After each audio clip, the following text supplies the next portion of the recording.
In 1908, Hidalgo County officials moved with their records to the town then known as Chapin. Edinburg was officially named in 1911 to honor an early valley pioneer from Edinburg, Scotland. Edinburg was family-oriented. Early town officials ensured children had access to education. In 1909, the first schoolhouse was built on the corner of 16th Avenue and Coon Street. Just 4 years later, a larger 4-room brick building was erected. That building, the Stephen F. Austin School for Mexican Children, expanded in 1927 and an auditorium was added. A separate campus for white children existed, the Sam Houston Elementary School. For a time, these were the only 2 campuses in Edinburg.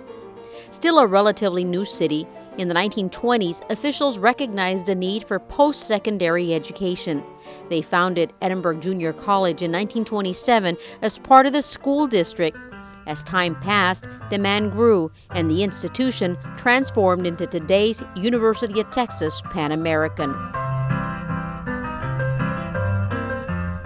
Edinburg eventually became known as Gateway City to the Valley because travelers on long trips from the north first arrived here. In early Edinburg, agriculture was a major industry along with packing sheds and livestock ranching. Agriculture had ripple effects. Residents found employment as labor or with growers or cotton and grain operators. An extensive and fairly new system of irrigation canals helped the area become known as the Magic Valley. Citrus became a major product as well as fruits and vegetables. The Southern Pacific Railroad arrived in Edinburg in 1927.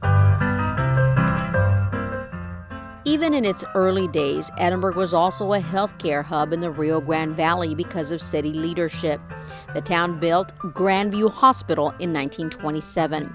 The Hidalgo County Courthouse has had 5 incarnations in several locations. It moved to Edinburg during a time when courthouse records were carried by ox cart. Local legend tells of a daring midnight move, but historical records show several practical reasons. Originally in Hidalgo, the Rio Grande began to encroach on the courthouse and the danger of flooding was frequent.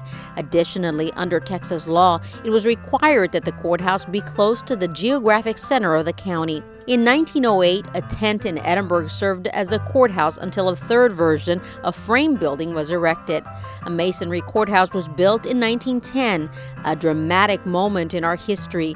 The current courthouse was damaged by a homemade bomb 6 months after its dedication in 1954. Even yesterday, leaders envisioned Edinburg would play a major role in the Rio Grande Valley.